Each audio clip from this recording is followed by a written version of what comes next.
Hey, what's up, Closer Nation? I'm gonna tell you a story from my childhood. You know, I was one of these guys that didn't have the best childhood, so I don't really talk about stories like this, but there's a lesson that's so profound in this story that I can't help but not tell it. You see, I don't have a dad anymore. My dad left at a young age. I was probably 6 years old when he split, and we hadn't had a relationship since, really. But my dad was a champion dog trainer. He still is, right? If you knew his name, you could look him up and see that there's all sorts of videos about him. He's one of the greatest animal trainers to ever live. Well, back before he was the greatest, he was working, just like all of us do. We were refining what we're good at. We got little side hustles. We're making things work, all that good stuff.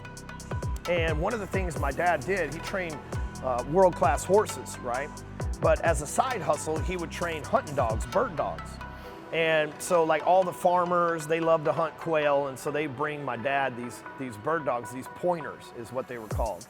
And so my dad, he'd spend a couple months training these dogs right before quail season, and then he would sell the dogs back to him. He'd probably charge them $500 to $1,000 to train these dogs. Well, so I would watch my dad, how he trained these dogs. He would go out on the back end of our property, and he had a fishing pole, a Zebco 33. I remember this like it was yesterday. And at the end of the Zebco 33, he had a quail feather on it. And it had a weight, like a fishing weight on it. So he would take the Zebco 33 and he would cast the feather out there, and he would train the dogs to point at the feather, okay? Well, these farmers would typically, let's say quail season opens in September, November, these farmers would usually drop the dogs off in July or August so that they would be fully trained and ready to go by the time quail season arrived. My dad, every evening, he would go out there and work with each dog individually. And if you know anything about bird dogs or pointers, they keep them in cages. They're not allowed to run free. They live in cages most of their lives so that they don't get messed up. They serve a purpose. They're working dogs. They're not pets. My dad had one rule. Son, whatever you do, don't go back there and mess with the bird dogs. But here I am, a little 5, 6-year-old kid, and I'm watching my dad go back there and play with the Zebco 33 and these bird dogs, man. And it looks like it's a lot of fun. I mean, my dad's spending time out there, and it's a job to him. It's just a side hustle. But to me, I'm like, dude, these dogs look awesome. They're in cages, you know, and as a bleeding heart little kid, you're like, dude, I want to go out there and play with these dogs. So one night, my dad goes out of town. He's got a horse show that he's going to. So he loads up the trailer and the truck, and he goes out to the horse show, which might have been in another state or whatever. And I think, this is my opportunity. I get an opportunity to go out there and play with these bird dogs. My dad ain't around. He'll never know. So I go out there and I grab the Zebco 33 out of the barn with the quail feather attached to it. I go unleash one of the dogs out of the back of the thing, and I'm playing fetch with the dog. It's like the funnest experience of my little kid life, right? I'm playing fetch. The dog's running out there, and he's grabbing the feather and bringing it back to me, and we're just having a great old time. Couple days go by, I don't think nothing about it, put the dog back, put the Zebco 33 right back where it belonged in the barn. Not a word said about it. My dad shows up a couple days later. He's back from the horse show. He goes out there to work with the dogs, and he works with 2 or 3 of the dogs, and finally the dog that I played with, he brings him out of the cage, and he throws the feather, and I see the dog, and I'm all excited about it. I see the dog go out there and grab the feather and bring it back to him, and I see my dad break the damn fishing pole over his leg and just storm back to the house.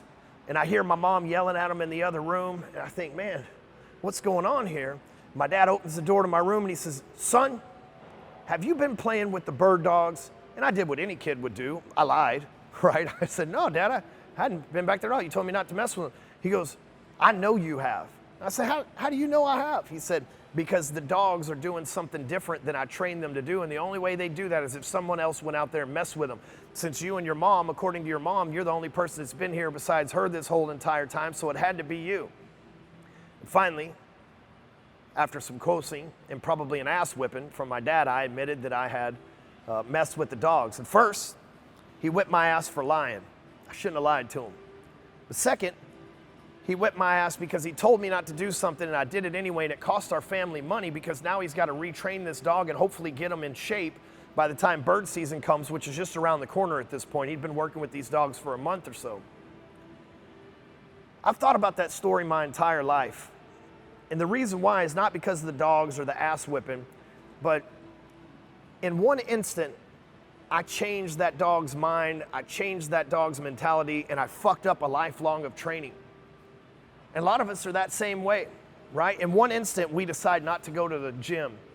And the next day, we decide not to go to the gym again, and we never correct the behavior that we spent years of our lives working on. Many people, they work out through their 20s, and in their 30s and 40s, they stop being healthy. They think, I did it in my 20s, I'm good, I'm getting older, there's an excuse.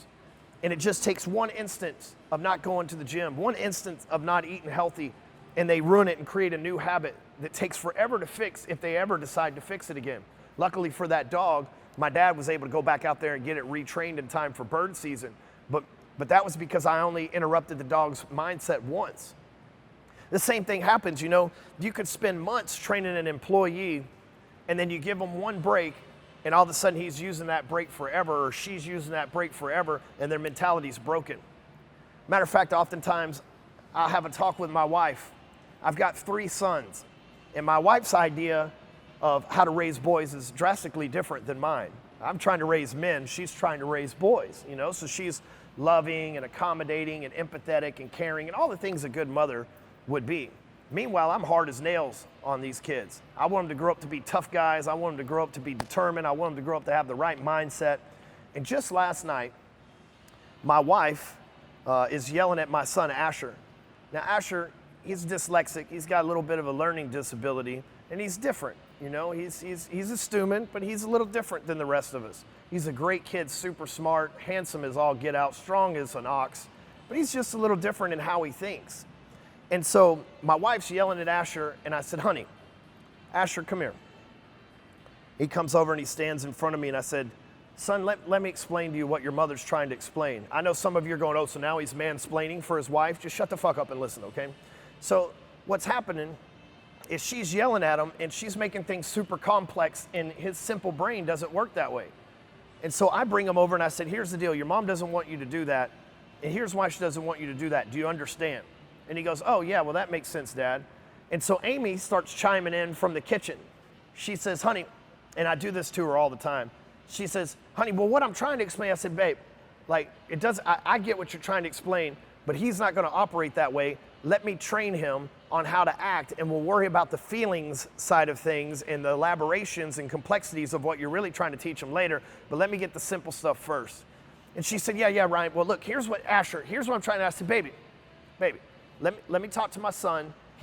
Asher, do you understand what I'm saying? He said, yes, Dad, I understand. Okay, what are we gonna do? And he repeats back to me, and Amy says, well, and on top of that, I said, baby, stop fucking up my bird dogs. I'm back here training bird dogs. And you over here throwing the damn Zebco 33 with the quail feather attached to it, trying to get them to fetch shit, and you're fucking up my bird dog training. And now that's a key word in our house, because my wife knows this story. I've told it 100 times to her.